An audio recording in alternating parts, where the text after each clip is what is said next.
victories in 4 straight races and 6 of the first 7, Schumacher had the look of a world driving champion. But as fine as the first half of the season was for Schumacher and his Benetton Ford team, the second half has been foul. For breaking stride at the British Grand Prix, Schumacher was given a black flag. For ignoring it, he was disqualified. At his home event in Hockenheim, before an adoring crowd, his car let him down amid rumors he had been cheating all along. Then, a ghastly pit fire put his Benetton team in further trouble with Formula One officials.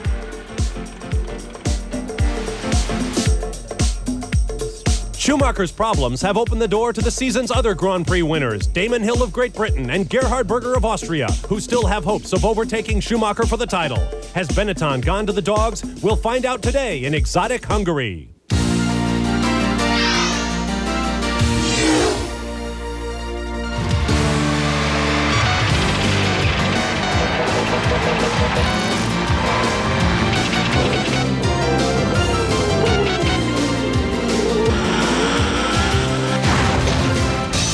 ESPN, the world leader in motorsports coverage, welcomes you to exotic Hungary, to the banks of the Danube River, to the Hungaroring for the Grand Prix of Hungary.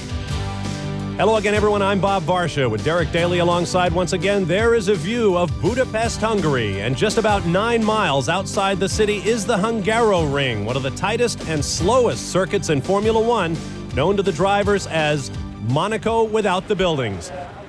Down on the starting grid, there is Damon Hill, second in points coming into this race. There is his teammate, David Coulthard. While the problems of Schumacher and Benetton are the talk of the weekend, there are other stories to tell you. Let's go back to the German Grand Prix, our most recent race. Problems at the back of the grid and at the front. Watch the red and white McLaren of Mika Hakkinen, who collides with David Coulthard, slides across the bows of the rest of the field. The difference for Hakkinen was he came into that race in Germany under threat of suspension for problems at the British Grand Prix. He is out of today's race for causing this accident.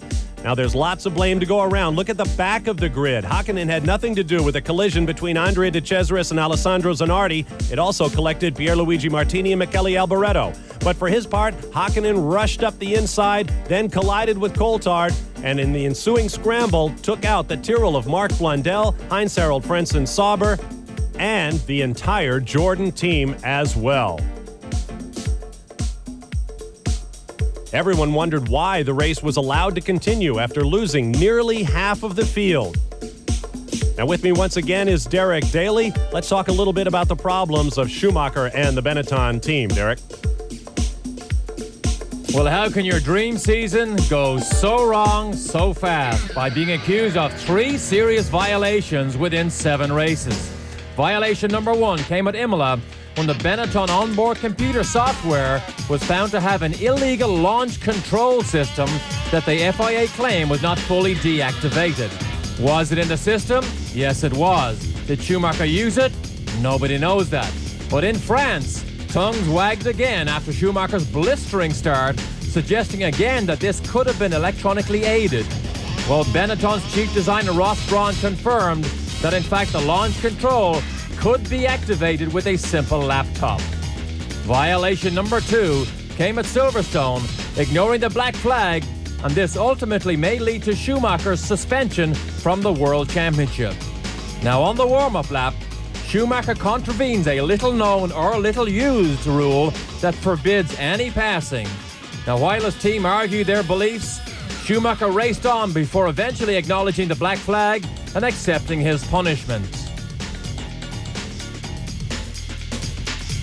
Violation number 3, and this could have been potentially the most devastating.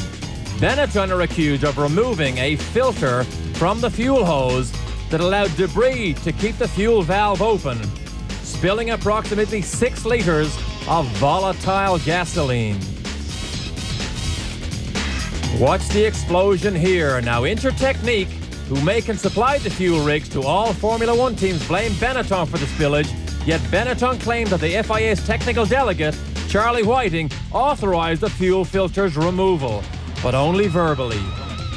And that has led to a long spate of press releases this weekend, and we'll tell you about that in just a moment. But it's a beautiful day, though a windy one, here in Hungary. Stand by. This ESPN Speed World presentation is brought to you by Haviland Formula 3 Motor Oil. Add more life to your car. By Volvo. Volvo reminds you to drive safely. And by Yokohama Tire Corporation. Yokohama High Performance has a new definition.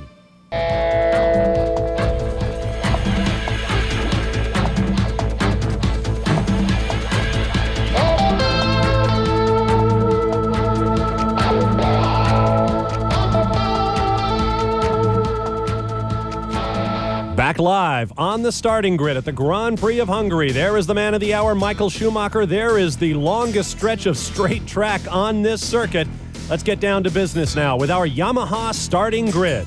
Schumacher is on pole for the fourth time this year, but his time some 4 seconds slower than the record due to the changes on these cars. Next to him on the front row, a half second slower, Damon Hill of Great Britain, the runner-up in the points championship. On row 2, his best qualifying performance, the young Scot David Coulthard, second fastest to Schumacher in the morning warm-up. Next to him, the winner from Germany, Gerhard Berger of Austria in his Ferrari. They are 2 seconds off the pole pace, however. Row 3, Ukio Katayama of Japan equals the best qualifying performance of his career on the sweeps of Germany. Next to him, Martin Brundle of Great Britain, the McLaren Peugeot team once again is having problems this weekend. On row 4 will be Irishman Eddie Irvine in the Jordan Hart. And next to him will be German Heinz-Harald Frentzen in the Sauber Mercedes. Moving back to row 5, the German runner-up Olivier Panis of France in the Ligier Renault, next to the Jordan Hart of Brazilian Rubens Barrichello. On row 6, Mark Blundell of Great Britain, the Tyrrell, next to the Benetton Ford of Jos Verstappen of the Netherlands. On row 7, Jean Alesi of Ferrari, who says his car is absolutely impossible to drive. Next to him is Felipe Ayo, sitting in for Mika Hakkinen in the McLaren. Row 8 will be Pierluigi Martini of Italy in the Minardi, next to the footwork of Brazilian Christian Fittipaldi. Row 9, Andrea De Cesaris of Italy, running under probation this weekend for being a part of that wreck in Germany and leaving the track without reporting to officials. Next to him, Eric Bernard of France in the second Ligier. Row 10, Gianni Morbidelli of Italy. Next to him, Michele Alboreto, who is also under probation this weekend. Row 11, Eric Comas of France in the Larousse, and another man under probation, Alessandro Zanardi of Italy in the Lotus. Row 12 will be David Brabham of Australia in the Simtek Ford, next to the Lotus of Johnny Herbert of Great Britain. He too says his car is undrivable. Row 13, Olivier Beretta of Monaco in the Larousse, and the Simtek of Frenchman Jean-Marc Gugnon. Once again, Bertrand Gachot and Jean-Paul Belmondo in the Pacific cars did not qualify this weekend, but they do have a new sponsorship for that Pacific team announced this weekend, so they could be in good shape. Derek Daly, a look at the course. Well, this is a little used track that tends to be very dusty and dirty, particularly offline. Tight and winding, uphill, downhill, that allows passing only if the passee makes a mistake or the passeur is extremely brave. Now, because of this, qualifying takes on even more importance. At the top of the hill here through the chicanes, then you make the downhill run. The key to success here is don't be pressured into a mistake and have a good, stable car, particularly in the braking zone for turn 1. There's a look at the field on the racetrack. Lots of elevation changes here in Hungary. It is a unique racing circuit. The actual land on which the track sits is the only land owned by the track owners. The middle of the racetrack is owned by an old lady, frankly, who lives up the road. She comes out once a year to stand around and watch all these people plant their fannies on the hill and watch all these cars make a lot of noise. Let's look at past winners of the Hungarian Grand Prix. It has seen some dramatic moments over the years. Damon Hill led from flag to flag last year. Ayrton Senna, a two-time winner. Terry Boutsen picked up a win for Williams back in 1990. In 1989, Nigel Mansell won for Ferrari. Mansell won his world championship, clinched it at this track in 1992, finishing second to Ayrton Senna in that race. You ride along with Jean Alesi, a very troubled man this weekend, Derek. Believe it or not, Berger has been going very well, and Alesi said this is an atrocious racing car, totally undrivable. In the morning's warm-up this morning, 16th fastest, and goes to the start line here totally dejected before he even sees the green light.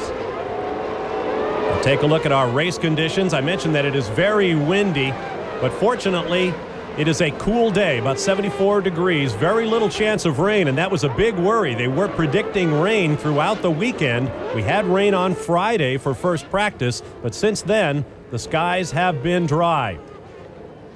Now this course, you can't tell, but this start-finish straightaway crests a bit of a hill, and then there's a sharp run down to a right-hander at the first corner, a 180-degree corner. So it's going to be very interesting to watch this start. Technical people, take a look. There are 10 teams here running very small winglets inside the rear wheels on top of the bodywork, trying to regain some of that downforce now banned, particularly because of the stepped bottoms. The cars are higher than ever and produce less downforce. Time to forget all the politics and all the arguing of the weeks past.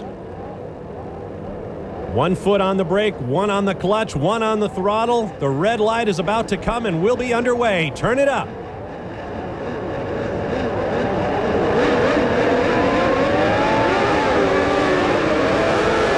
Start for one of the Ligets, but nowhere to go as they are 3 wide in the middle of the pack, and it looks like Damon Hill will take the first corner, but Schumacher will contest him all the way around, and Schumacher dives into the lead with a great start. And bravery won out there because Damon Hill clearly beat Schumacher off the line, yet Schumacher was prepared in the white-wheeled Benetton this weekend to go around the outside. We saw dust fly at the outside of turn 1. As Derek mentioned, it is a very dusty racetrack. They do very little racing other than this Grand Prix. And we've got one of the Jordans, that's Eddie Irvine off, and one of the Tyrrells as well. That's who we could see just in the top of the picture. Eddie Irvine gets together with, it looks like Katayama. So having qualified 5th, Katayama is out of this race before he even does a lap.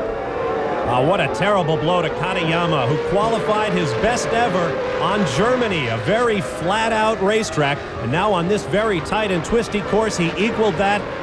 He has really risen in reputation. Note those new white wheels on the Benetton Ford this weekend for Schumacher.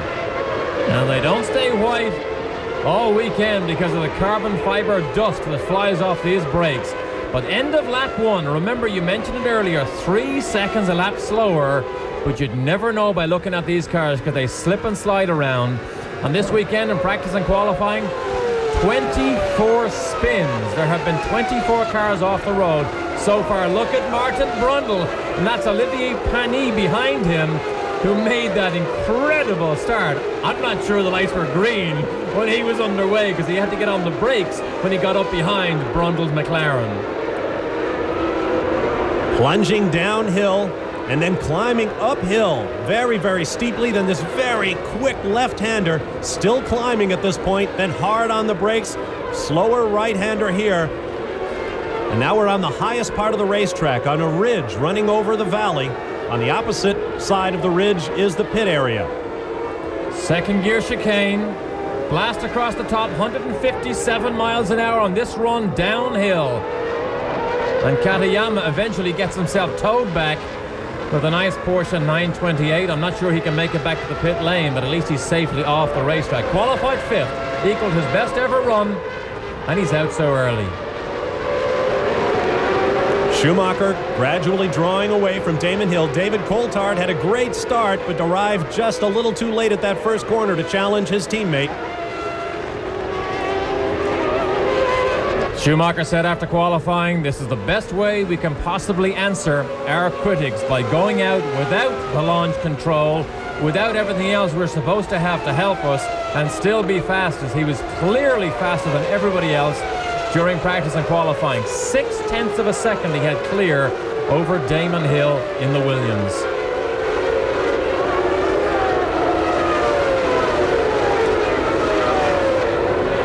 You see the downhill run? Down to the bottom. Now they go uphill. Climb all the way. The Ford V8 tries to stretch its legs, but remember, the packaging of this car allows it to handle better than the Williams, although Damon Hill said he had very little to complain about after practice and qualifying. 1.1 seconds. That was obviously at the end of the last lap, because clearly it's not 1.1 seconds now. The running order in the top 6 points-paying positions: Schumacher, Hill, Coulthard, Gerhard Berger in the Ferrari, Martin Brundle, and Olivier Panis. The former Formula 3000 champion really seems to have the legs in the Ligier today.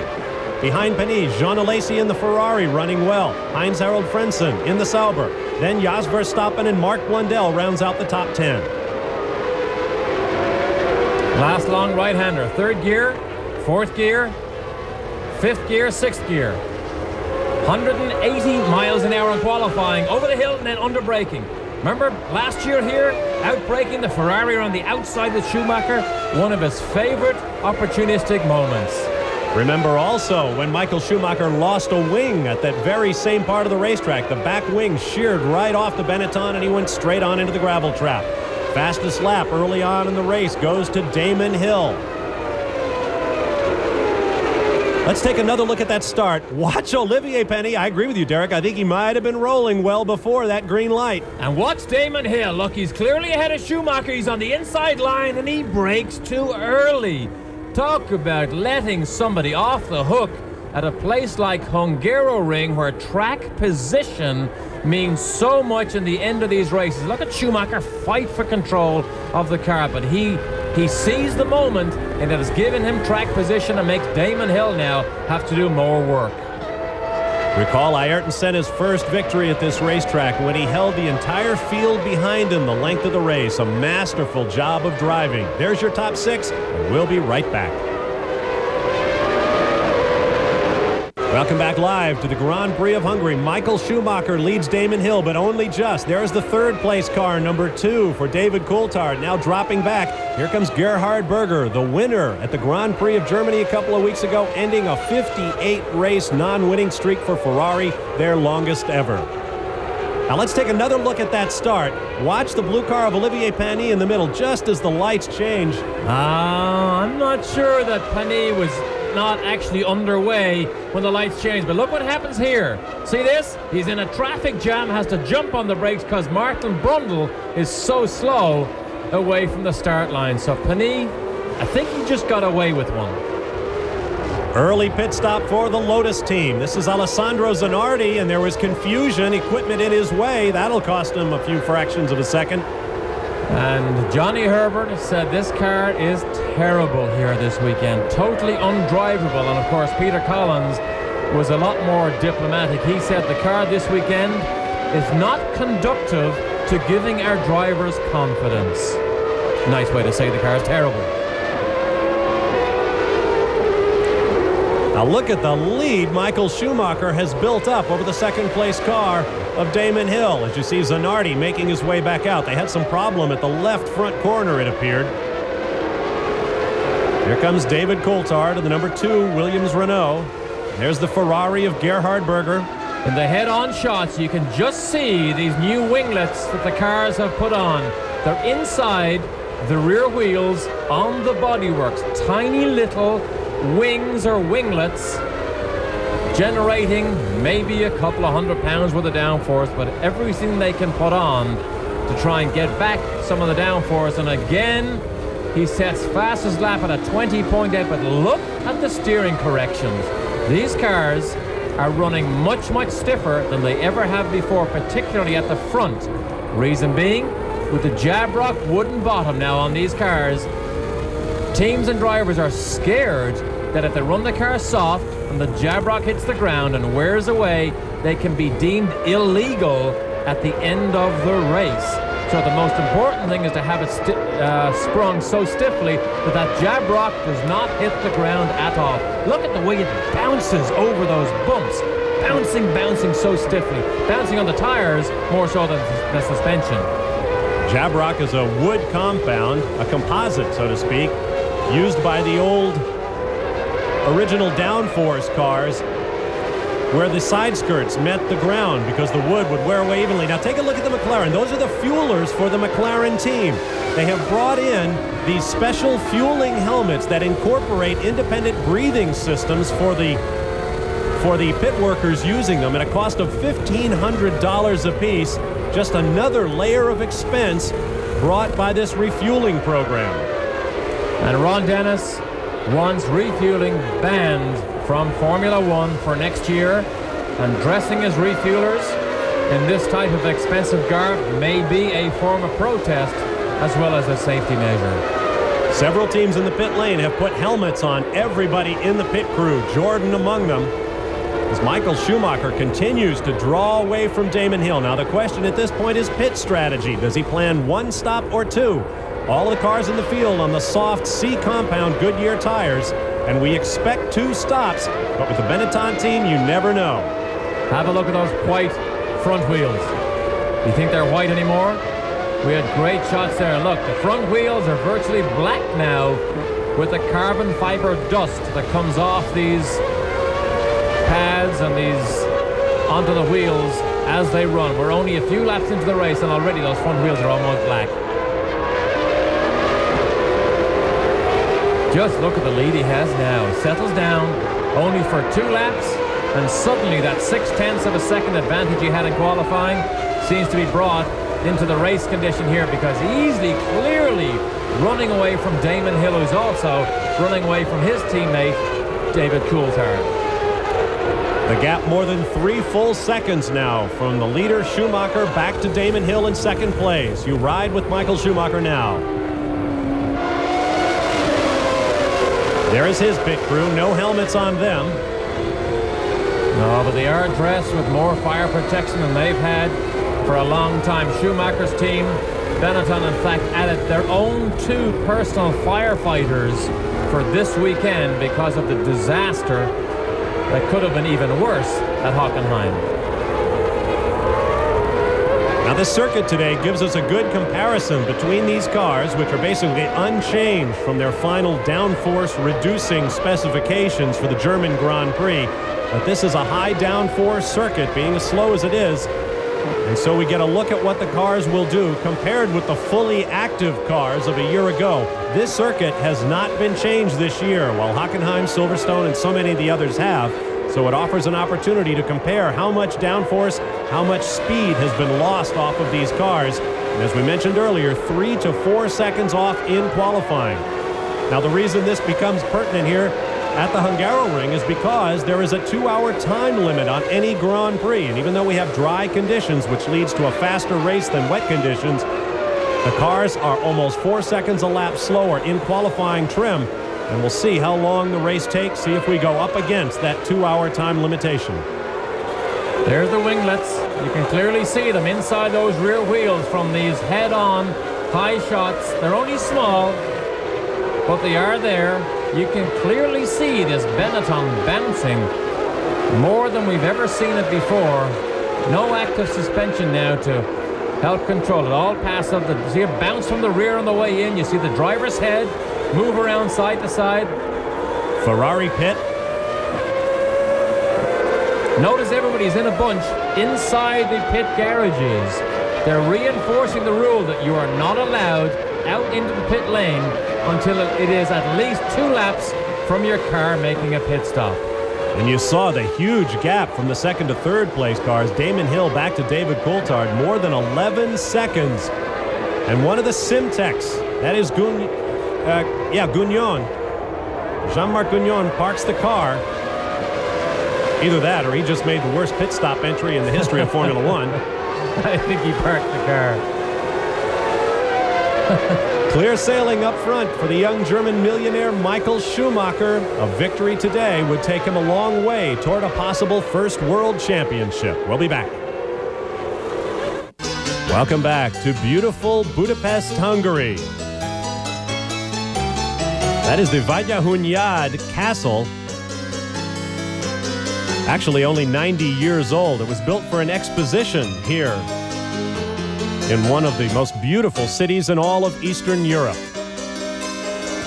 My apologies to everyone if I mispronounced that and you happen to know Hungarian. Bob Varsha, Derek Daly with you. The running order: Schumacher, Hill, Coulthard, Berger, Brundle, and this great battle for 6th place. Olivier Panis in the blue Ligier and Jean Alesi in the Ferrari, and both men running much stronger than they did in practice and qualifying. And here we are inside Heinz-Harald Frenzen's Sauber. We haven't seen this car from this vantage point at all season. Look at the high cockpit sides that they added onto this car after Senna's fatal accident in Imola. They actually voluntarily put this on, and they have a padding inside to help support the driver's helmet. But he is in a furious dive with Alesi right ahead of him. Olivier Panis right ahead of him. So Alesi's Ferrari may be better than he anticipated or expected.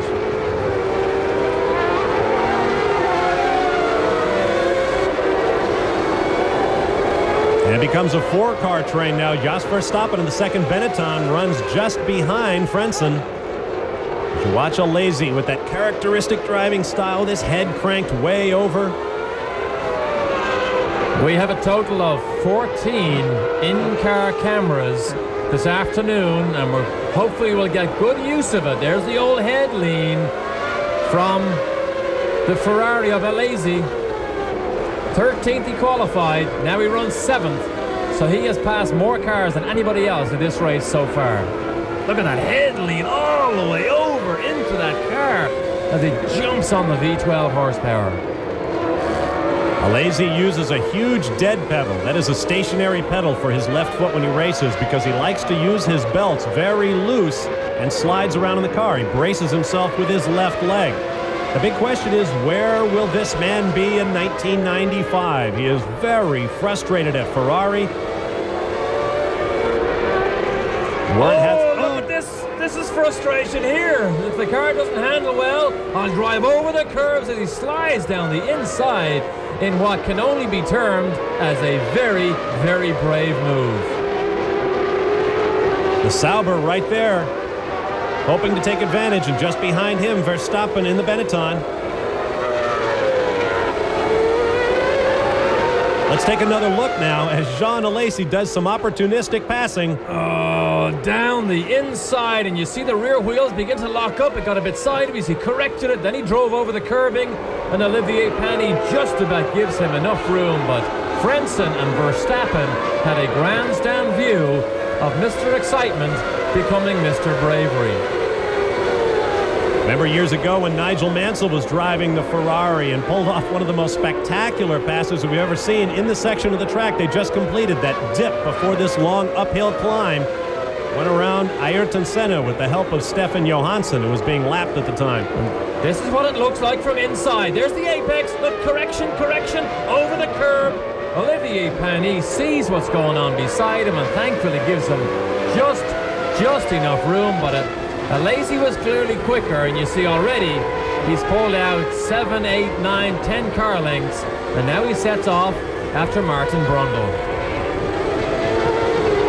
Ferrari tested for 6 days in the last 2 weeks since the German Grand Prix. Another look from our hosts at Hungarian television. The interesting thing is, for a Formula One driver, is when the car begins to get away from you, that's when you draw on your talent. And clearly, Alesi's car began to get away from him. Under braking, he corrects it, and the straightest line he could take was over that inside curb. It was also the safest way, and it gets him out of trouble. Speaking of Ferrari, you can't mention Ferrari without mentioning the Tifosi, their rabid fans, and you can't mention them without mentioning the Italian Grand Prix, which has been on again and off again in the last few weeks. If you've been following your newspapers, if they print Formula One news, you may know that this weekend the FIA removed Monza from the calendar. Well, today, word comes from Italy that the Prime Minister, Berlusconi, has signed an executive order that Monza will be allowed to make the changes to the racetrack that will allow the race to go forward, and it is our understanding that Monza is provisionally back on the schedule. Here's a look at Monza's problems. It was almost canceled after the disasters at Imola, then in July, on again, off again last Friday, and yesterday it was put back on. You see, Berlusconi signed an order that allows them to cut trees. The Monza racetrack lies in a royal park, and under environmental laws in Italy, it takes, well, the Italian version of an act of Congress to allow anyone to cut a tree. They wanted to cut about 125, and now it appears that they will be allowed to do it, but they have only 4 weeks to get those changes to the racetrack made before the Italian Grand Prix. So the drama goes on, but if you have tickets to Monza, hang on to them. It never ceases to amaze me how weeks before a World Championship Grand Prix, we're still talking about how Schumacher in the traffic jam slides down the inside of one of the LaRousse cars, but it never ceases to amaze me how all these problems were not seen early enough. How come they didn't realize the track wasn't safe enough last year and make all these changes? Here comes the train containing the race leader, Michael Schumacher. There goes Johnny Herbert in the Lotus, then Eric Bernard with the red patch atop his helmet, then Christian Fittipaldi, and that man, Michael Schumacher, under enormous pressure this weekend. We'll be back with more live coverage of the Grand Prix of Hungary.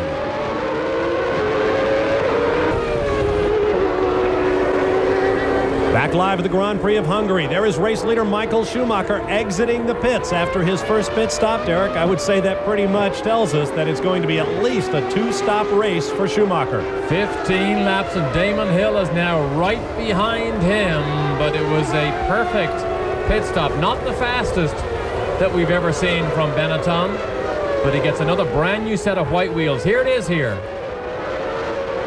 Of course, all eyes are on every Benetton pit stop now. You see the refueling hose going in. New parts have been added to that hose this weekend, and some pit cynics are saying that's pretty much Intertechnique, the company that made the rig, admitting that those changes needed to be made. And you can see it was 7.5 seconds now. We have seen many times in the 5-second range. I would say that 2 seconds is just a safety cushion to make sure there was no fuel spillage after we saw what we saw in Germany.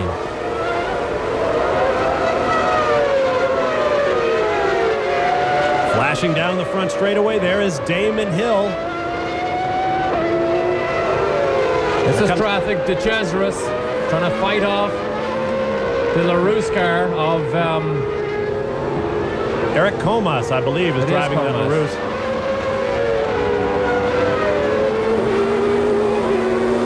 I think if the press had their way to Formula One race, we'd take two teams, LaRousse and Ligier. You see someone going straight on at that uphill left-hander. It is a Ligier. I think the press would like to hold these guys down and paint their helmets different colors. Both drivers on those two teams have very similar helmets. It makes them very difficult to distinguish. A little bit of grass cutting by the Ligier. Pani is the quickest man here all weekend, but Bernard, in an attempt to keep up with him, Eric Bernard apparently is better in low-speed corners as a driving style, yet Olivier Pani has outshone him all weekend, but they're on a high coming off a tremendous weekend in Germany 2 weeks ago. Listen to that Renault V10 rumble. Here's another look at Eric Bernard. Ooh, he hit the curbs on the right-hand side, driver's right, as he tried to use all the racetrack to line up for the left-hander. Boy, it bit him. Very, very lucky to get away with that, Eric Bernard. Again, looked like the rear brakes locked up. This now, by my reckoning, has made 25 spins. No, we saw 2 earlier. 27 spins now we've seen this weekend, and we're only 18 laps into this race. You're going to need computer assistance before too long. And we mentioned that the track is dusty, and for many of these drivers, it's their first visit. Is there anything else that might contribute? The main thing they say is less downforce, less grip. Car very stiffly sprung. Martin Brundle charges into the pit lane to get a pit stop for the McLaren. Look at the fuelers. Both men. Oxygen is in those helmets also. In case there is a fire, they are fully protected. Brundle came in running in 5th place with about a 3-second lead over Alesi, so that will move the Ferrari up into the points. But we were talking about the cars that fly off the road. Brundle said, oh, look at that. They're so difficult to handle because they're so stiffly sprung.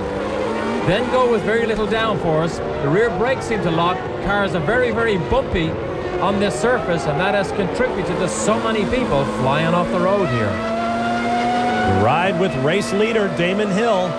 Here comes that right-hander, the first corner. He's got Mark Blundell alongside. But the entry turns out now. Excuse me, that's one of the footwork cars alongside. Damon Hill came into this race 27 points down to Michael Schumacher.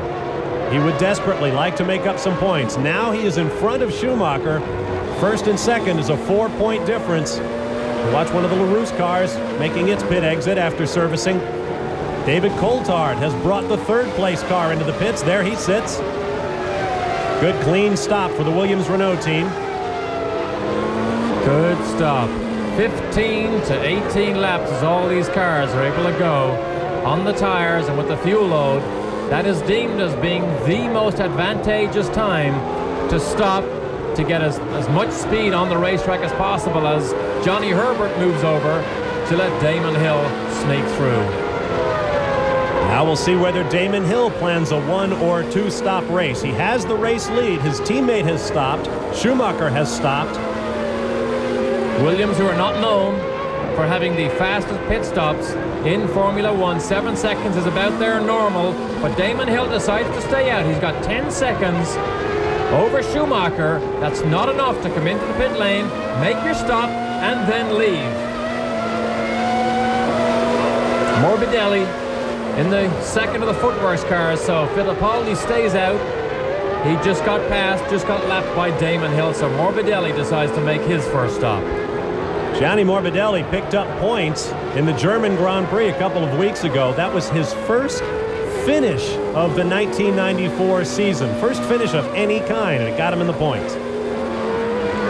Here it is. The Lotus goes wide.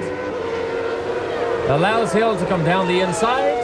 Stays on the racing line. Pushes the Lotus onto the dust and dirt and marbles. And believe it or not, now it's only 7 seconds. So now he knows he's losing lots of time on the racetrack. If he's going to make a pit stop, he needs to make it soon to get fresh tires and another load of fuel. The new 3-year announcement, 3-year agreement announced this weekend for Renault to stay with the Williams team for the next 3 years. Lots of speculation as to whether the factory supplied and tended to Renault V10s will in fact go to Benetton, but that is not the case. You can see the winglets also inside those rear wheels on the Williams car. Very small, hard to spot, but Philippe Alliot is now in the pit lane.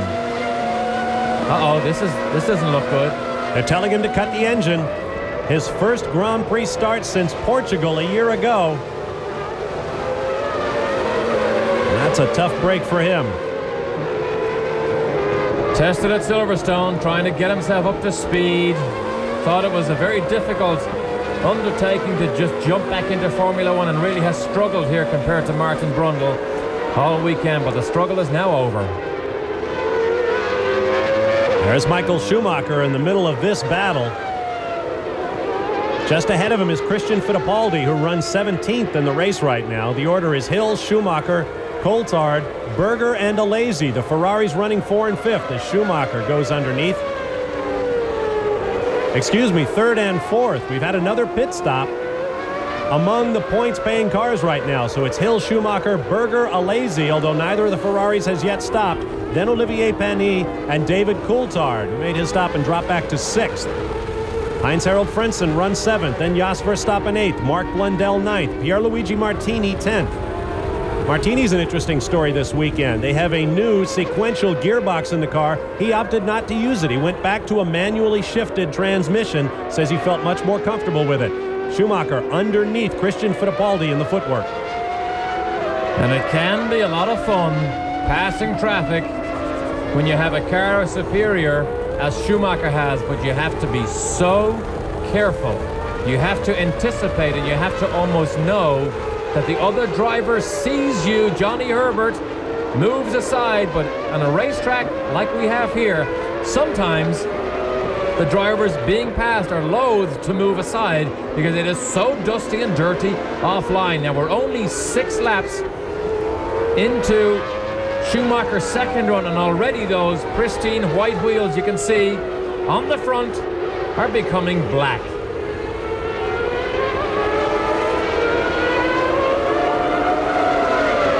Getting back to that Renault announcement you mentioned, Derek, a huge surprise after all the speculation that those all-conquering V10s would go to the Benetton team next year.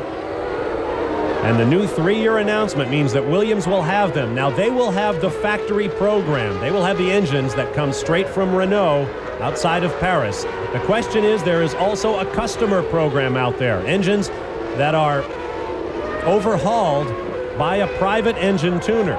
The question is where those engines will go. They presently rest with Ligier. But Ligier, of course, is now owned by Flavio Briatore, who is the team manager for the Benetton team. Rather like a general manager of an NFL team, also owning another team. You can do it in Formula 1, but not in any other sport that I'm aware of. There's also rumors that Alain Prost, the former quadruple world champion, may have an interest in Ligier very soon. And Ford's Peter Gillitzer, he is their European Director of Motorsport Strategy and F1 operations, refused to make any comment this weekend about Ford's future involvement with Formula One or with Benetton in general. However, pit lane rumors insist that Ford will not be together with Benetton next year. That is only a rumor, as the lazy brings the Ferrari in. And that would be a huge story. Those ZTEC-R V8s from Ford have been so good in the Benetton team. They will be a prize, and you can bet Cosworth and Ford are getting lots of phone calls from Formula One teams. And one of those teams is Eddie Jordan, who I think have been tremendously successful with the under-financed Hart V10 engine. Another V10 just like the Renault V10 in Damon Hill's car. And Damon Hill peels off down into the pit lane. Oh, he gets her sideways as he turns right. As much speed as you can, because you need to lose as little time as possible. But here's the time loser through the wrong rights and lefts leading to your pit box. Keep in mind, there is a pit lane speed limit, as there will be for the foreseeable future in Formula One. Well, watch as Damon Hill makes his own problems at the left rear. That'll cost him about a second. Oh, it cost him 3 seconds over Schumacher. So not only was Schumacher faster on the racetrack, he has now gained 3 full seconds with Damon Hill being stopped. And look at this, clearly way through turns 1, 2, and 3, downhill, and now he's at the top of the hill. So he must be, I bet he's 10 or 11 seconds ahead right now. Damon Hill wouldn't have gotten out ahead of him anyway. Here's another look at him getting it sideways as he enters the pit lane. Now this is where you lose the time. Turning right as Verstappen brings the second of the Benettons in. There's another team. We need to get a helmet painter to work on these guys. Verstappen's helmet looks much too much like Michael Schumacher's from a distance. And Verstappen still has injuries on his face from those burns he received in Germany. He had blisters. They've now gone down. Now he has red marks, like a rash, on his face as a legacy of those burns, which thankfully could have been worse, but were not. Looks like David Brabham headed for the pit. You noticed Verstappen kept his visor down. During that pit fire, he had his visor up, and he said fuel and consequently fire got into his helmet. So you saw he kept the visor down this time. A long look up and over that rise on the start-finish straightaway. Here comes the Lotus of Johnny Herbert, I believe. Then Christian Fittipaldi, then Eric Comhaus, then Andrea de Cesaris, then Olivier Panis. No, that wouldn't have been Panis, that might have been Bernard. There's David Brabham in the Simtech team making his pit stop. Simtech is getting short of parts after all the crashes they've suffered this year. A car went off the racetrack. Officials pulled it out, but in so doing, they tore off half of the engine cover, and Nick Worth and his team were absolutely apoplectic with officials. They do not have a lot of parts to spare. Unlike the team this guy drives for, Michael Schumacher back out front at the Grand Prix of Hungary. Pit stop action continues. We'll be back with more live coverage from the Hungaroring. Now the Budweiser at the Glen will have to wait a little bit later. Right now we've got live action from the Grand Prix of Hungary. You know, I've thought about it a little bit, and there is no Winston Cup driver that I'm aware of named Bud. Somebody is missing a great promotional opportunity there.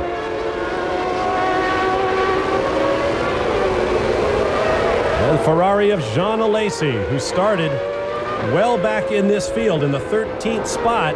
Excuse me, Gerhard Berger.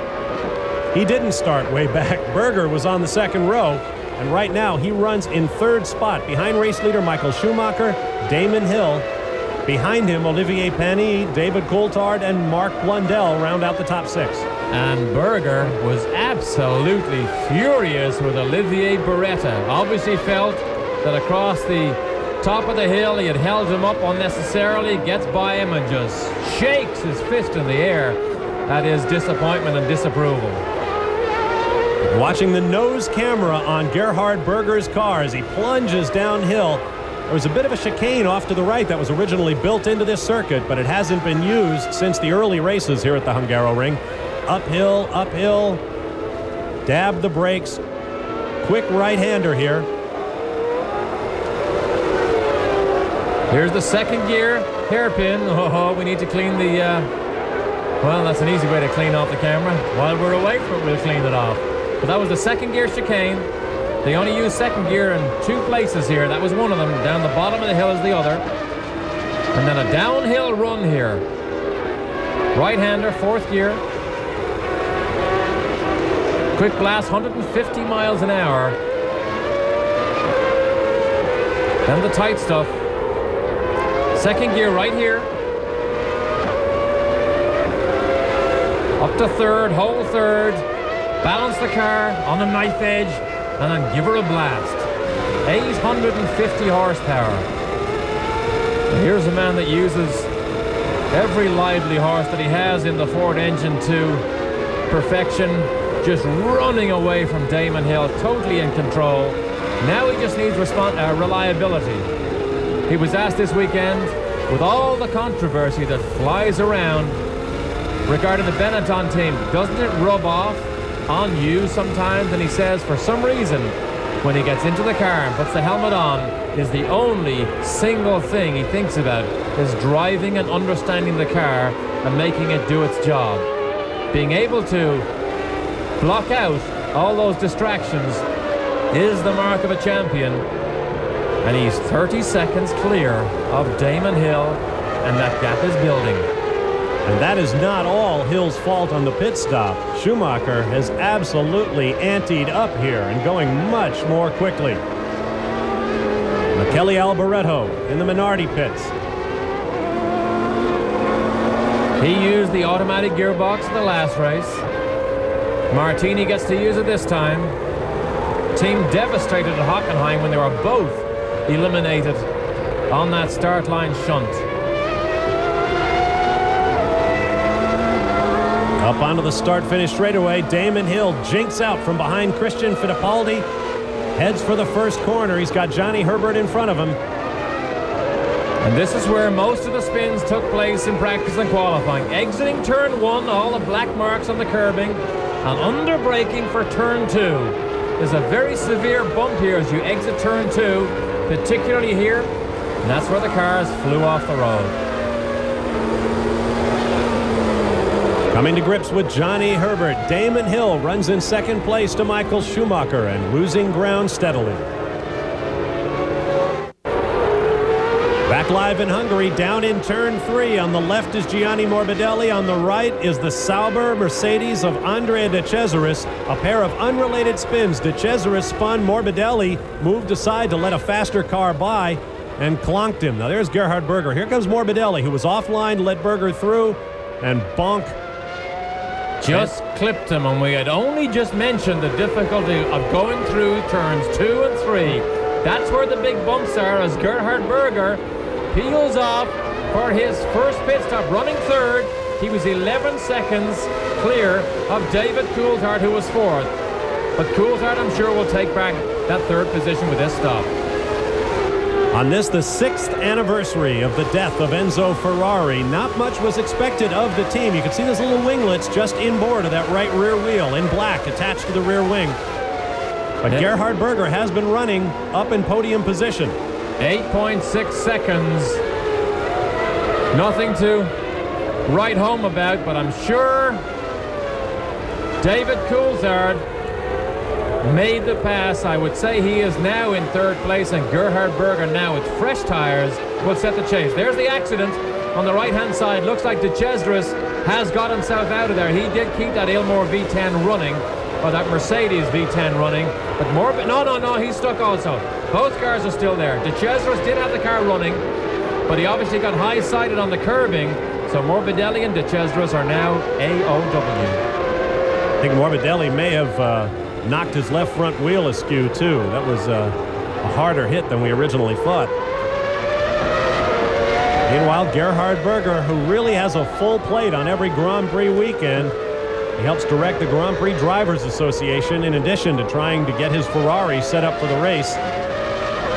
They have been looking at the technical features of a new crash barrier for Formula One using crushable ceramics within a plastic enclosure. Berger says it has lots of potential, and it's one more thing for him to discuss with Formula One safety technicians. But Berger is very complimentary of the FIA, the worldwide sanctioning body. He says they are spending lots of money to try to make Formula One safer, and everyone is working hard to achieve that. So Olivier Panis in the Ligier gets to chase or attempt to pass Gerhard Berger as Marc Blundell brings the Tyrrell into the pit lane. Blundell had been all the way up to 4th place, obviously making a delayed pit stop, trying to make it on one stop. Remember, this is lap 32. The early stops were made by Schumacher starting in lap 15. Oh, look at that correction. I mean, it looks easy sometimes, but Schumacher is fighting this car all the way. Remember, that correction was made probably at 100 miles an hour. You got to fight these cars all the time because they all the time try to get away from the driver. As Nigel Mansell put it after his one-off in France, you have to stay on top of these cars all the time. I think you see the World Feed graphics bringing you up to date on the positions of the cars. You mentioned Mansell as we watch the Ferrari. There was talk that Mansell may have an interest in going to Ferrari, and Jean Todt announced this week when he announced that Alesi had also signed for Ferrari that there was never an option to take Nigel Mansell. He said his time is over in Formula One. He said Nigel Mansell is too old for Formula One.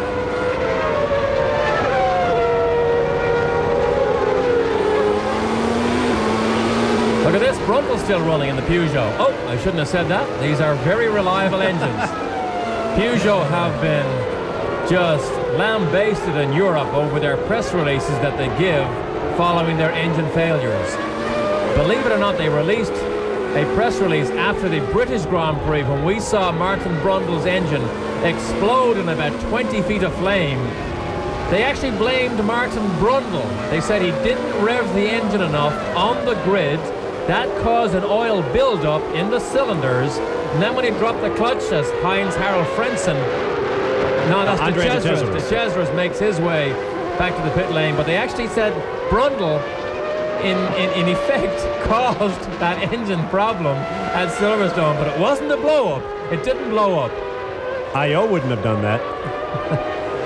One of the more intriguing rumors this weekend deals with the McLaren team and perhaps with Martin Brundle. The rumor states that Brazilian Rubens Barrichello has already signed an option with McLaren for next year. If that is true, and that is a big if, whom would he replace? Or who would he replace? Or both? Big action down in the first corner as Martin Brundle comes winging up with Jean Alesi just behind him. They run 4th and 5th in the race. Someone moving slowly under the bridge. To confirm some of those rumors, this morning Ron Dennis had a lengthy meeting with the management group from Rubens Barrichello.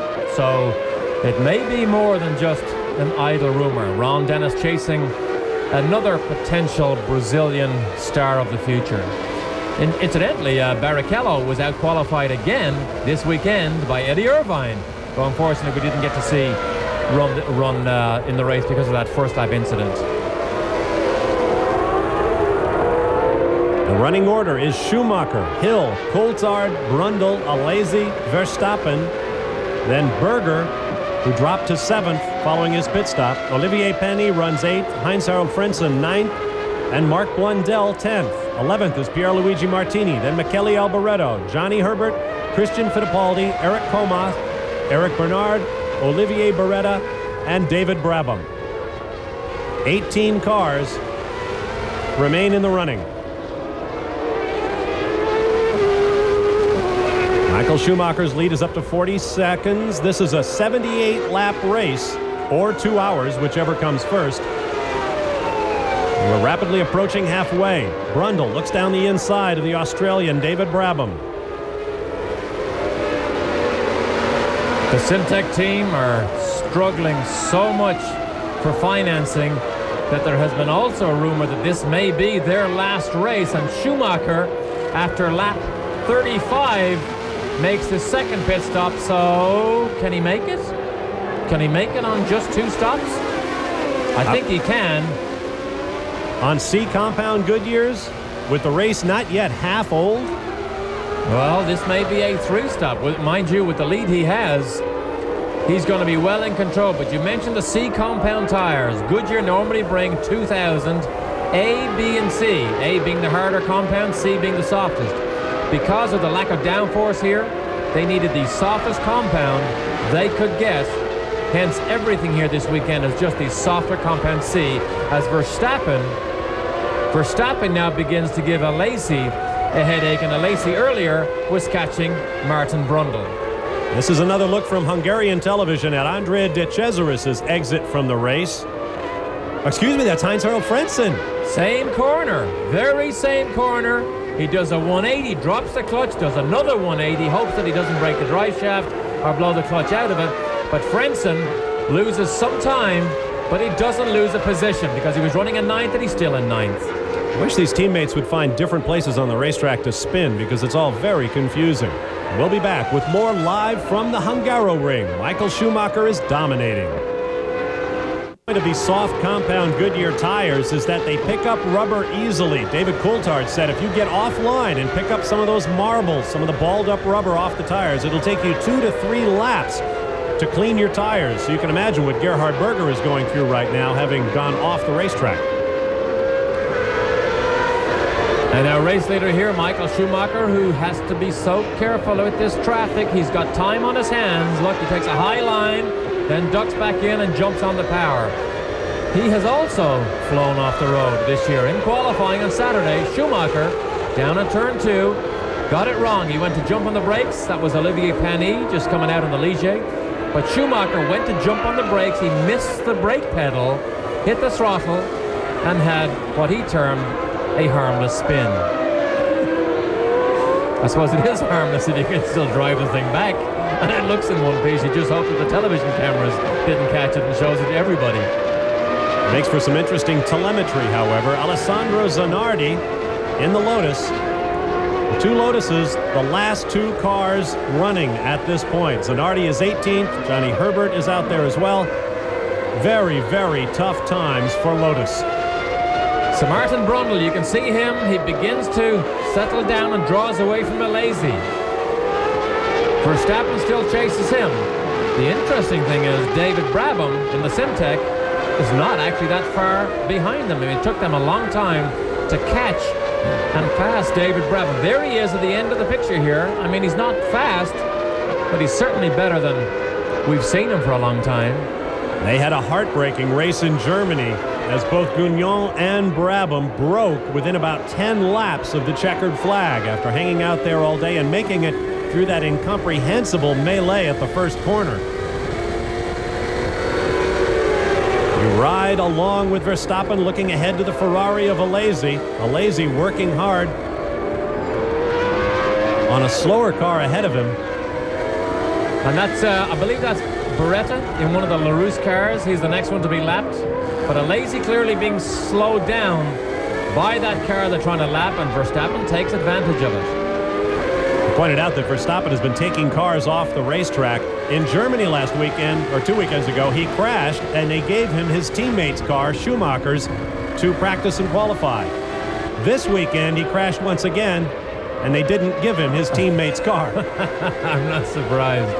He qualified very low down, but he flew off the road after 2 laps of the Saturday qualifying session. Backed it into the wall, did do some damage, and wasn't able to get back on again. Now we jump inside Alesi, the familiar head lean.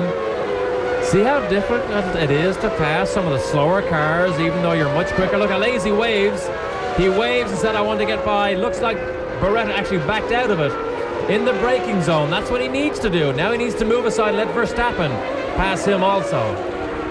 In Verstappen's defense, we talk about him going off. We joke about it, in fact. He was as quick as 3rd in one of the sessions. You know, I think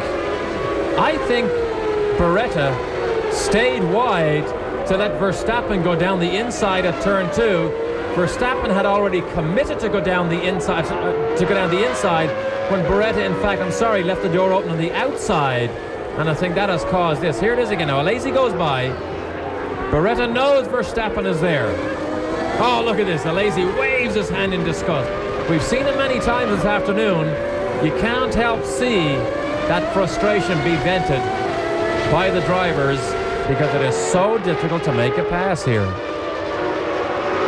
Quick dip to midnight from our friends at Hungarian television, and back to action. You see Alesi taking advantage of the situation, motoring away, while Verstappen is still pinned behind Beretta's LaRousse. Beretta, as you see, running 13th ahead of David Brabham. Christian Fittipaldi having problems. He is dropping back. Two V8 powered cars here, Beretta and Verstappen. You would imagine that the Benetton with the factory all bells and whistles car would be much quicker. Look at this. He slides down the inside, and I don't think Beretta realized it. He began to turn in as his teammate makes a pit stop, but he began to turn in and finally saw him at the last moment. And while that went on, Eric Comas made his pit stop. Now Verstappen is around Beretta and will try to close up again on Alesi. Near the tiny village of Mogorad, and again I apologize if my Hungarian is a little rusty. The Hungaroring, the site of the 10th round of 16 of the 1994 Formula One World Championship, and we'll be right back live. ESPN Speed World presentation is brought to you by Mazda. Mazda, it just feels right. And by your local Yamaha dealer, who invites you to see their exciting line of motorcycles, ATVs, and snowmobiles.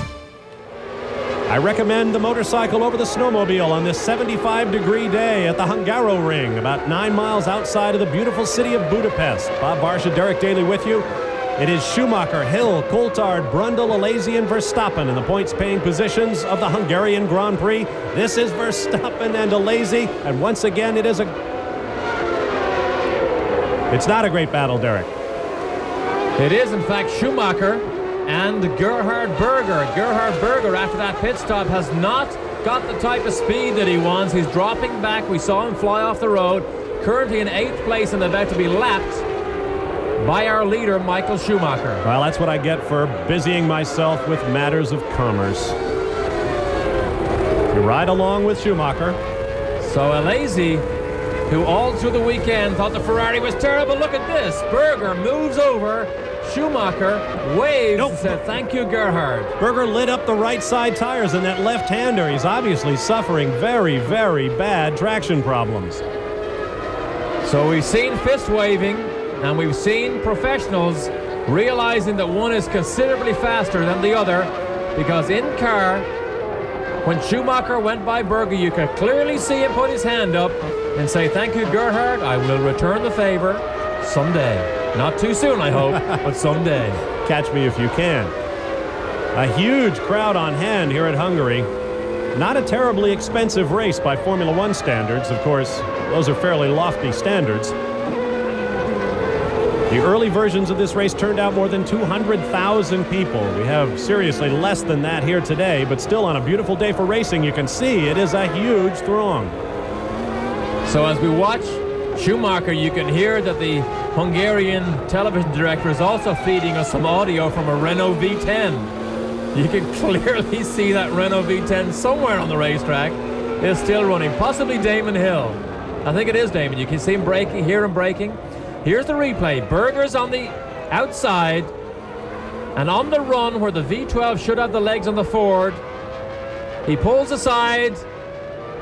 Schumacher says, thank you, my friend Gerhard. I will remember that, and hopefully not have to repay it in the near future. Christian Fittipaldi in the footwork. Runs it in 15th place now. And he will be Damon Hill's next victim. Hill running in 2nd place.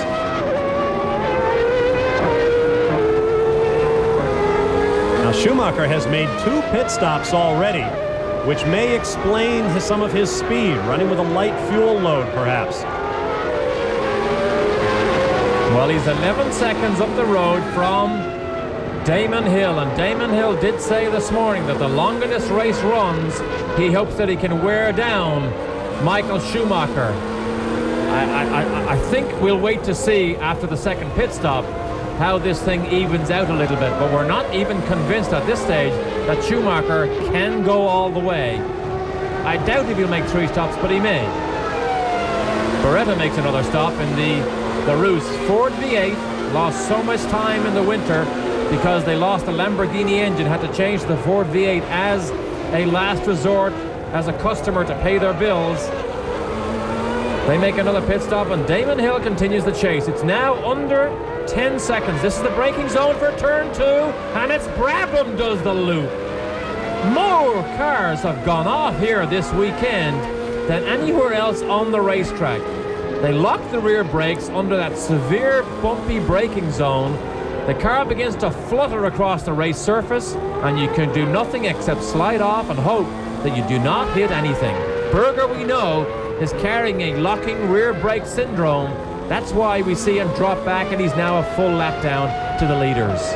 Working lap number 47 of 78 scheduled. Schumacher beginning to draw away just a bit. Here comes Martin Brundle back into the McLaren pits for a stop.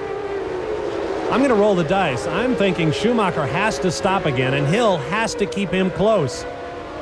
With one more stop in his future, he has to try to get the lead from him when Schumacher stops.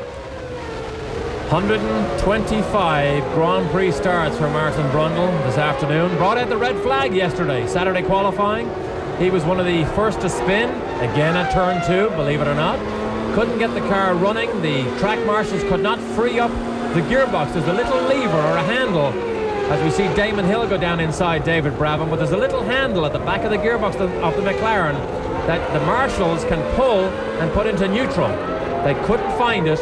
Couldn't get the car out of gear. They had to red flag the qualifying session, and Brundle was in fact able to get back out again and qualify in a reasonable position that he was satisfied with. Still got the audio from Damon Hill. You follow the car, you can clearly see it is Damon Hill. Jump on the power, across the top of the hill. Slowest part, second gear. Still across the top of the hill, and then you begin the run down. Here's the list, though, Bob, of the cars not running at the moment. Frentzen is now out. Johnny Herbert has parked the Lotus. Ukio Katayama, after his second straight third-row qualifying performance, went out on the very first lap. As you see David Coulthard pulling out, 9.3 seconds. Williams definitely having some trouble getting it done. I mentioned Brundle, 125 starts. David Coulthard, 5. 5th Grand Prix start in the Williams, and he was the second fastest man to Schumacher this morning in the warm-up. Eric Coma slides out of your picture. Here comes Damon Hill. He has got to close ground, and he is losing ground to Michael Schumacher. The gap now back to almost 15 seconds. That is not good news for Damon Hill.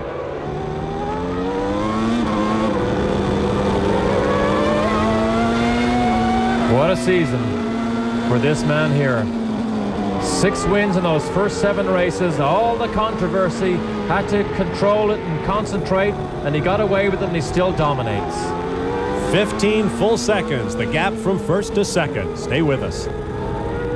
At the Hungaroring, the Ford of Michael Schumacher leads the way here in the Hungarian Grand Prix, and there's a Ford on the pole as the NASCAR Winston Cup boys head to Watkins Glen this afternoon. You'll get live coverage of the Bud at the Glen. Defending champion Mark Martin sits on pole. Dale Earnhardt just 27 points ahead of Ernie Irvan in the run for the championship. A possible 7th for Earnhardt. You'll want to be there for the Bud at the Glen live at 1 p.m. Eastern, 10 a.m. Pacific here on ESPN. Later today, Michael Schumacher out front. We have 4 cars on the lead lap. Another Ligier pit stop. Olivier Panis running in 6th as he pits. That will allow Martin Brundle, I believe, to get back around him and back into the points. Now you see Damon Hill in for his second and we believe final stop. We expect one more stop for race leader Michael Schumacher. Gerhard Berger brings the Ferrari into the pits. His teammate John Alesi runs 3rd at this moment. So now the race is on, and Damon Hill hopes that Schumacher does in fact have to make another pit stop. If he doesn't, The amount of road that he has to gather up on Schumacher is virtually impossible at this stage, particularly with the speed that we've seen Schumacher demonstrate so far this afternoon. Runs in second, you can still hear that V10. We may have another V10 in Formula One next year because Porsche have announced that they in fact have built a development V10 Formula One engine, but they're looking for a commercial partner to make that engine a reality. Alesi comes in. He had been running in third place. Jos Verstappen is in as well, so he will not take over the position, as you see the Ferrari team getting out of the way just ahead, so they'll come back out the way they went in. Alesi ahead of Verstappen. And that was a great race. This is the best thing that can happen to Jos Verstappen, because if he can race hard with Alesi, it doesn't matter what position it's for on the racetrack, but if he can race hard, keep his head, he might go a long way to showing or proving to Benetton and Briatore that he is good enough and warrants continued use within this Benetton team, and possibly keep JJ Leto out of this Benetton team, because nobody talks about JJ Leto coming back to this Benetton team. Remember, he was only supposed to be rested for 2 races. More than 2 have passed. We've talked about the computer code scandal that brought Benetton and McLaren $100,000 fines for not allowing the FIA inspectors immediate access to their black boxes and all of the complicated electronic software therein. Now, of course, the Benetton team must explain their modification of the pit refueling equipment, which is in blatant violation of Formula One rules. As Derek mentioned earlier, the team says they got verbal permission from the technical delegate, Charlie Whiting. The FIA says all permission must be written, and that the permission was never, in fact, given. It has become quite an imbroglio. A battle of the press releases. The Benetton team hired their own engineering company to examine the equipment. Intertechnique, the French company that built it, says it was the team's fault for removing a filter and allowing debris into the nozzle. The team says, we filter our fuel, and our people say that it was an engineering problem with the equipment that caused the fuel spillage. And there has been literally 1, if not 2, press releases from one source or another throughout the past 3 days here at the Hungaroring as this battle rages. On October 19th, Benetton will go before the World Council, and who knows what might happen there.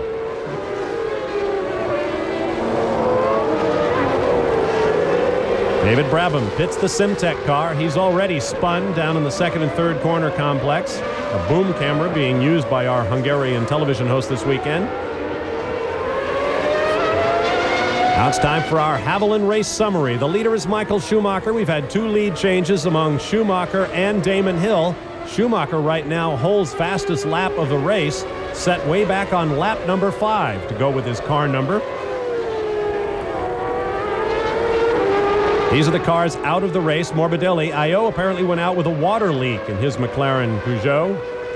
Jean-Marc Gugnon parked the Simtek very early. Ukio Katayama went off on the very first lap of the race, as did Eddie Irvine as they got together in the downhill left-hander. Rubens Barrichello, lots of rumors swirling around him. Andrea De Cesaris spun off and was struck lightly by Gianni Morbidelli. Johnny Herbert probably parked the Lotus out of frustration. We have no official word on that, but Johnny is a very unhappy man, and he will be even more unhappy if Rubens Barrichello has in fact signed with McLaren, because that was a ride that Johnny desperately wanted and might have had earlier this year. We are down to 2 cars on the lead lap, Schumacher and Hill. And that is Jos Verstappen between the 2 Ferrari teammates here, because Alesi, who currently runs in 5th place, is just up the road from Verstappen. So Verstappen continues to keep this Benetton on the road, and he is embroiled in a tremendous experience-gaining battle here. He needs to stay on the road. He needs to learn a lot about racing under pressure with the stars of the sport, and he will go a long way to proving the point and to confirming the belief that lots of people had in this man. He went from Formula 4 to Formula 3 to Formula 1 in less than 2 years. The number of races this man has under his belt, the small number of races, is only rivaled by the past master, Ayrton Senna.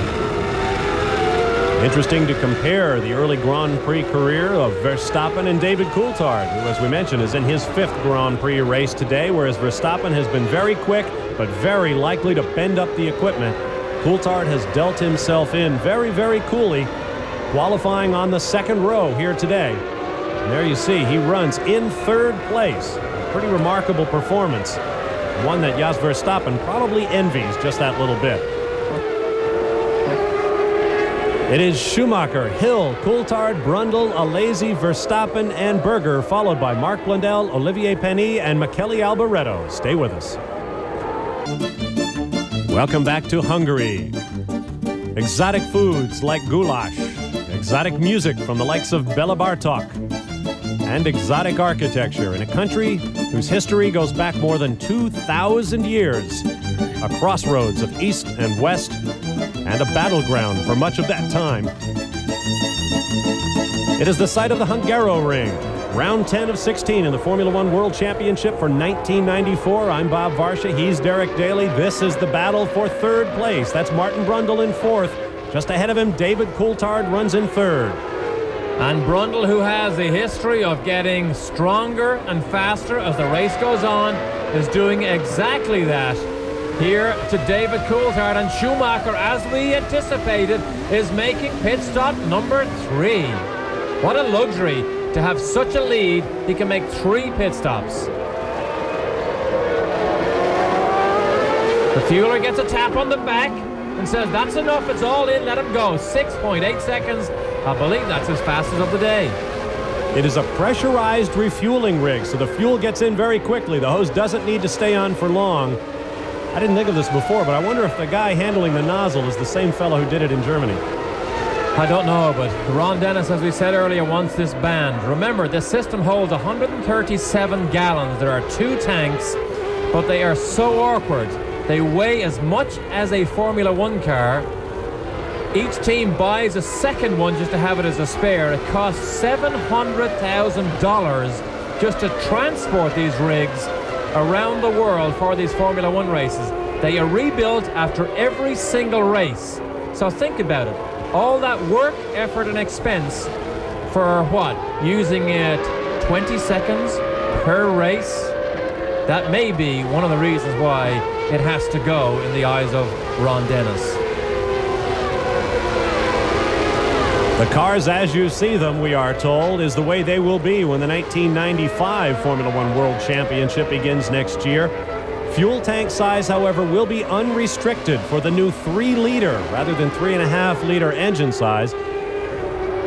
Renault's top man in the engine department, Bernard Dudot, says that due to the very sophisticated electronic engine management systems as Coulthard goes around a slower car with Martin Brundle in close attendance, the ECU systems on these cars make Formula One engines no more fuel thirsty than your standard production car engine. And as a result, with an unlimited tank and perhaps a more fuel efficient engine next year, you wonder if some teams will simply opt not to stop. Well, Schumacher is about to come across one of the great battles on the racetrack at the moment. Brundle is turning up the heat on the inexperienced David Coulthard, and it is just up the road from this man here, Michael Schumacher. There's the traffic jam going through the slowest second-gear chicane, over the curves, over the bumps. But Brundle and Coulthard have just cleared the traffic of the footwork car, and they'll be mindful that the race leader is going to come up behind them. And look at Alesi is out.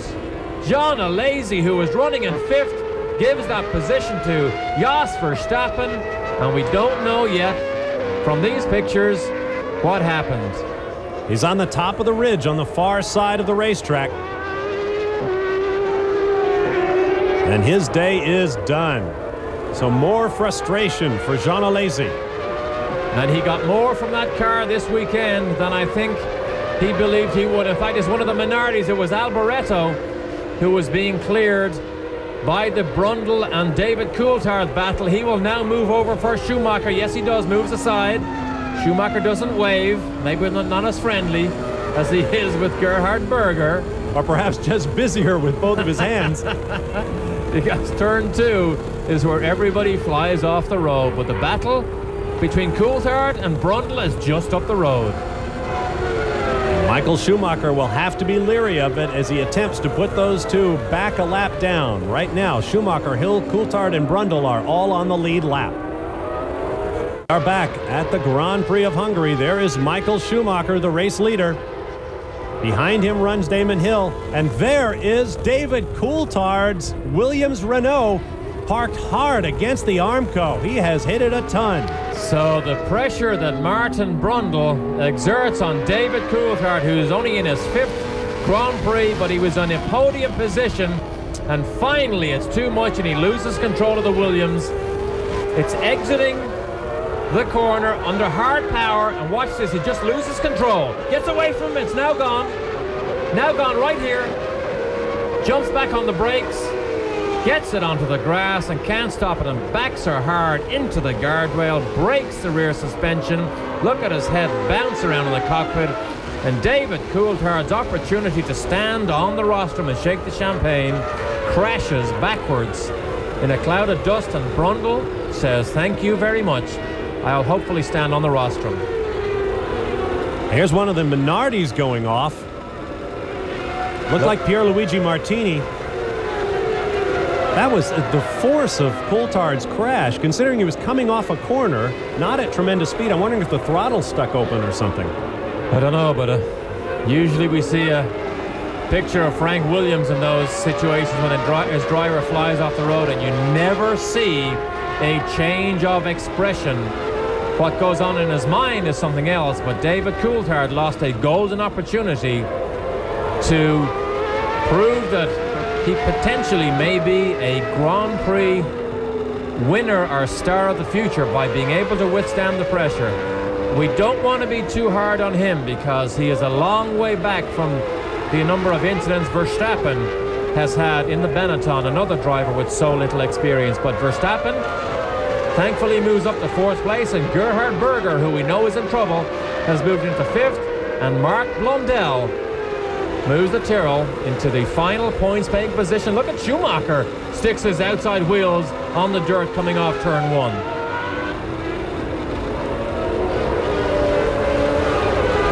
Rushing downhill, the order is Schumacher, Hill, Brundle, Verstappen, Berger, Blundell, and then Olivier Panis, then Michele Alboreto, if that was not Alboreto's Minardi that went off the track, Eric Comas, Christian Fittipaldi, Olivier Beretta, and Eric Bernard. We did mention J.J. Leto's name earlier on. There is a rumor, and again it is a rumor, that Leto will in fact be back in this car for the European Grand Prix, which will be held in Jerez in Spain. It is a rumor, but we did hear his name mentioned this weekend. But meanwhile, we're back with Verstappen's teammate Schumacher, who doesn't need to pass Martin Brundle. He has a 33-second lead over Damon Hill. In fact, is it Spa, Belgium they were talking about? We've heard Spa, yes. The kind of circuit where a guy like J.J. Leto shines. Very, very quick. It will put strain on that tender neck, but it'll be his opportunity to reassert himself in Formula One. There you see the gap. That is 1st to 3rd. And it's about to become a little more than that. It might be better if they gave us the gap from 3rd to 1st, because right now, as you can see, it's just a couple of car lengths. When Schumacher tested this car first with the Jabrock bottom on it, which gives it that stepped bottom, it was at Silverstone, and he said this car is not too bad. It may be quite good in this configuration. Now, the Williams, on the other hand, has dramatically changed its aerodynamics. It's difficult to see from television pictures, but even the side pods are now shorter. Look at the side fences. They're much longer than you saw earlier in the season. Front wings are changed, rear wings are changed. So a lot more aerodynamic modifications on the Williams car to comply with these ongoing aerodynamic rule changes that Formula One seem to enact every 2 or 3 races. Damon Hill runs in 2nd spot now, 33 seconds down to Michael Schumacher, who is still grappling with his former Benetton teammate Martin Brundle. We'll be back with more live. live at the Grand Prix of Hungary, where Michael Schumacher leads Damon Hill, Martin Brundle, and Jos Verstappen. Gerhard Berger runs 5th and Mark Blundell 6th. Coming up later today from Cincinnati, Ohio, in the Jack Nicklaus Sports Center, the field of the Thriftway ATP Championship has been whittled to just 2. Michael Chang will meet Stefan Edberg. You'll see that at 5 p.m. Eastern Time, 2 p.m. Pacific, right here on ESPN. Bob Varsha and Derek Daly, glad to have you with us. It's been another extraordinary performance from the Wunderkind, Michael Schumacher, in line to pick up yet another victory and pad his lead for the 1994 championship with the threat of a 2-race suspension still ahead of him. One of the biggest problems with that 2-race suspension is the hearing for his appeal will not be heard till after Belgium.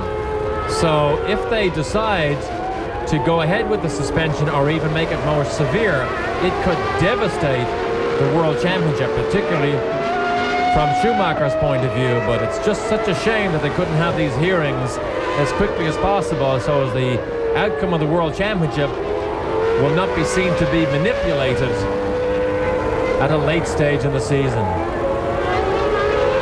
I'm not saying it will be manipulated, but it can be seen to be manipulated at such a late stage. As your lawyer, I'd advise you to make that clarification.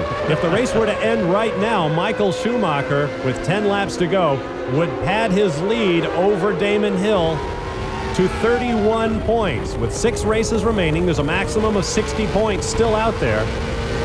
So the championship is far from over, but perhaps we'll begin our mathematical calculations of what it will take for Michael Schumacher to clinch the championship. And with all that lies ahead, the jeopardy in which the Grand Prix of Italy at Monza finds itself, the 2-race suspension, possibly more if the appeal does not go his way. We'd need a mathematical model involving differential equations and logarithms and a whole bunch of stuff that none of us have studied since high school, if then. And so we'll leave that for a later date. But if the race were to end now, it'd be 31 points. I fit into the if-then category. And I was going to ask you to do it. Mark Blundell with a will to win emblazoned on his helmet. He could use a bit of a psychological boost, and it might help. He is in the 6th and final points-paying position right now. But he's in a battle. That is Olivier Panis in the Ligier, who is trying to take that point away from him. The other Ligier is not in the fight.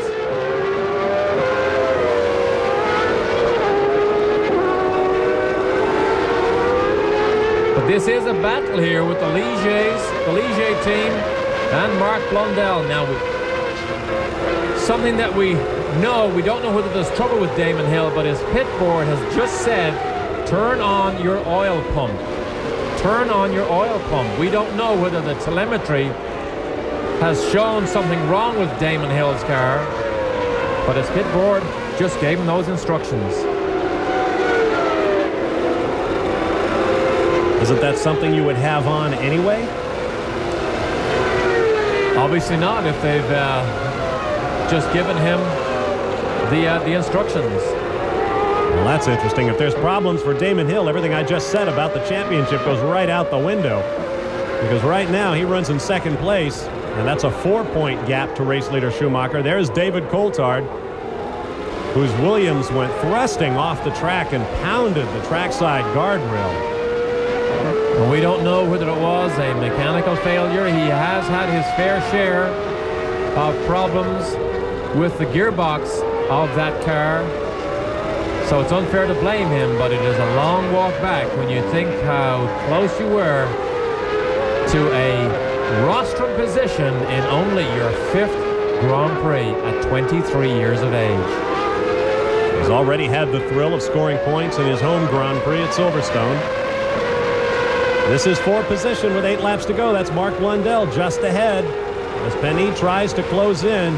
What a remarkable transformation in the Ligier team. They have a new team manager, Cesare Fiorio, known as Hollywood around Formula One pit lanes. At one point, he ran the Ferrari team until he was ousted. Many people laid that at the feet of Alain Prost, who was driving for Ferrari at the time. And now he is back at the helm of a Formula One team. They are testing. They are working on their Renault engines and on their aerodynamic package.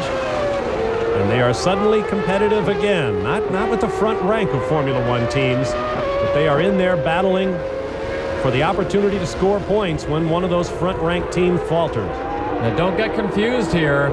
Eric Bernard in that leading Ligier is 2 laps down. He gets it squarely under braking, but he is in a position to possibly help Olivier Panis make the pass on Marc Blundell. If he can hold up Blundell even just a little piece, then maybe Panis can make a pounce and make a move. There is your running order. 8 laps remain in the 10th round of the 1994 World Championship. Stay with us. Back live in the late laps of the Grand Prix of Hungary, and the battle right there is for 6th place and that last precious World Championship point. The white Tyrrell up ahead is Marc Blundell. You ride with Olivier Panis. Great battle here. Panis needs help from his teammate. He gets close to Blundell, but he can't quite get close enough to go down the inside under braking. Blundell over the curb. While you watch this battle, word from the pit lane is that Martin Brundle, running in 3rd place, is losing RPMs in his McLaren Peugeot. So we may have a shuffle at the front in the closing laps of this race. Here comes Panis. He's got to get close to that white Tyrrell if he's going to have a shot down into the first corner. V10 Yamaha. This is the J2 engine, their latest engine, which has now proven to be fast on slow corners. Oh, look at this. Christian Fittipaldi pulls off. He wasn't in a points-paying position, but he was in the top 10. He leaves the battle. But the V10 of the Yamaha is proving to be fast in every racetrack, not just the fast sweeps of a Hockenheim, but also in the tight confines here of Hungaroring. But Marc Blundell, oh, look at this. Bernard is all squirrely. He needs to move out of the way. He needs to get out of the way and let this battle carry on all by itself. Blundell so badly needs a result here.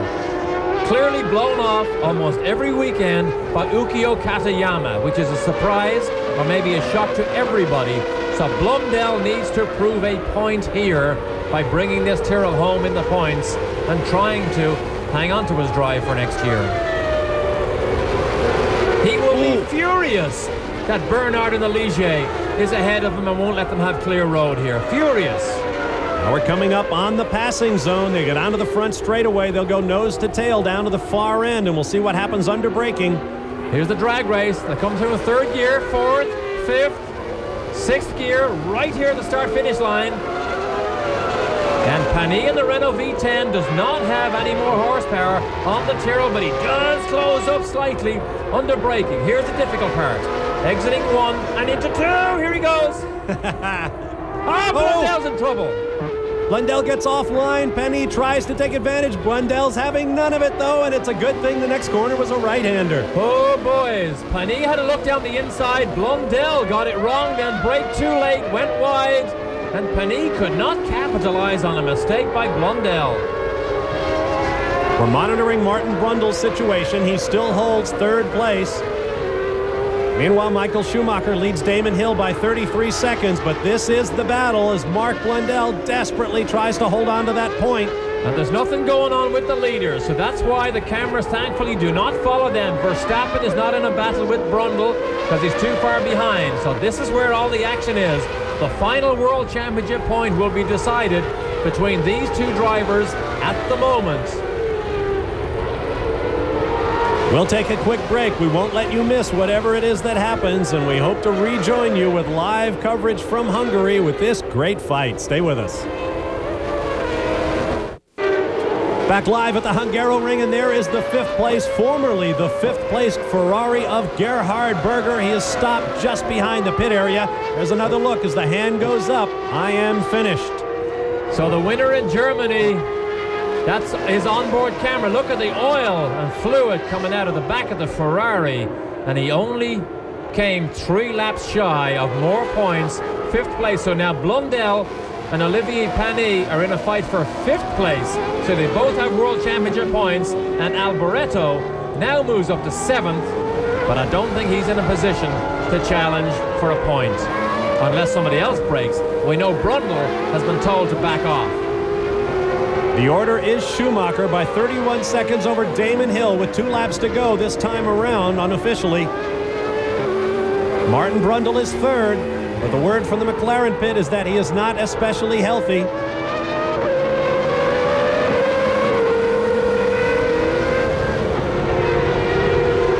You saw Michael Schumacher let his teammate right there, Verstappen, go around. Well, that gives him one more lap to possibly catch Martin Brundle, who we know is beginning to get sick. The engine is beginning to have problems, so he's backed off a little bit. Verstappen needed to get by Schumacher to have one more lap of an opportunity to try and get by. But Schumacher, as you can see, well clear of Damon Hill and now taking it easy. But the battle between Blundell and Penny still rages for 5th place.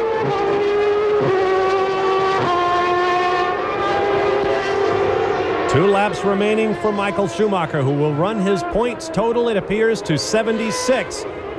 Damon Hill runs in 2nd place. Gerhard Berger came into this race 3rd in points, but he is now out and he will not score. Jean Alesi was 4th. He will not score today. So it is becoming more and more a 2-man battle for the 1994 World Driving Championship. 1 lap remains for race leader Michael Schumacher. Yet again, the Ford Z-Tech V8 is reliable. The package is perfect, dominated almost every session, particularly when it came to qualifying. And Verstappen, believe it or not, got a lot of credit for helping Michael Schumacher set up this car on Saturday. Schumacher was in trouble, made lots of changes in the pit lane, lost most of the session. But Verstappen gave him the information he needed Saturday to make some confident changes. He went out in qualifying, said they were great, and he paid homage to his young, inexperienced teammate who seems to have a good feel for racing cars. Half a lap remaining for Michael Schumacher, the 25-year-old millionaire with a home in Monaco, where he trains, he says, 3 and 4 hours a day. Far and away the fittest driver in Formula One. And on a difficult circuit like this Hungaroring, with 77 laps plus a formation lap on a warm, muggy day, that is hard work. And what annoys his competitors? He barely breaks a sweat on days like today. Once more, past the pit entrance, the final lap, the fist in the air. Schumacher, a bit of redemption, perhaps. That has been his theme this weekend. After all that's gone on, this is great for our team, and he'll take it to the wall just after he takes the checkers. Now that must be illegal. There's some reason why that's illegal. He's running very slowly. He cannot stop, remember, to take a German flag, even if he wanted to, because Damon Hill almost got banned for that thing, for doing that at the British Grand Prix, but he finished a 2nd. 2nd place for Damon Hill. We expect Martin Brundle in 3rd, but Brundle is limping around just about 7 or 8 seconds ahead of Jos Verstappen, and this is that battle for 6th place. Penny has to find a way by, and he has to do it right now. Bernard doing everything he can to block the Tyrrell, but he won't get it done. Unofficially, it is Schumacher, Hill, Brundle, Verstappen, Blundell, and Penny in the 6 points-paying positions. A great race for Mark Blundell. Stay with us. Live at the Hungaroring, Michael Schumacher makes his way, without stopping, we might point out, to the Parc Fermé after clicking off his 7th Grand Prix victory of the year. As the crowd comes down, look at all the German flags there to celebrate the victory that they wanted him to get 2 weeks ago in his home race at Germany. Here's a look at the results. Michael Schumacher with the victory over Damon Hill. Martin Brundle stopped on the last lap, so Jos Verstappen got by him for 3rd place, but Brundle holds down 4th, and Mark Blundell 5th after that great battle with Olivier Panis. There is Brundle's car parked out on the racetrack. Derek Daly, your thoughts? Well, I'm sure that Martin Brundle's problem was not the engine. It was not the V10 Peugeot. That ran perfectly. But the embrace that you saw from Briatore to Schumacher is the way they wanted to answer the critics and the And look at this. I mean, it's a joy to watch this man. Listen to the crowd. It is a joy to watch Schumacher celebrate his success in Formula One. Nobody enjoys it better. Great to see it. And his teammate is now on the rostrum. Here's a look at the driver points following the 10th round of the World Championship. Schumacher up to 76 points, but Damon Hill there with 45. Gerhard Berger did not score, neither did Jean Alesi. Rubens Barrichello is in 5th, and Martin Brundle in 6th. In the Constructors' Championship, Benetton Ford, with cars in 1st and 3rd today, moves well out ahead of Ferrari and the two-time defending champions from Williams-Renault. You watch the world feed as Verstappen gets out of the car. A bit of redemption as well for him after the pit fire in Germany. Checkered flag coverage of this Grand Prix of Hungary is coming your way Monday, August 22nd at 1:30 a.m. Eastern Time and 10:30 p.m. Pacific Time. Our next stop on a Formula One World Tour will be the Grand Prix of Belgium. Last race before Michael Schumacher's all-important appeals hearing, Sunday, August 24th. Be with us live at 7:50 a.m. Eastern Time, 4:50 a.m. Pacific. I'm Bob Varsha for Derek Daly. Thanks for being with us. It was an interesting race, and it's going to be a very interesting Final 6 in 1994. Thanks for being with us. So long for now from the Hungaroring in Budapest, Hungary.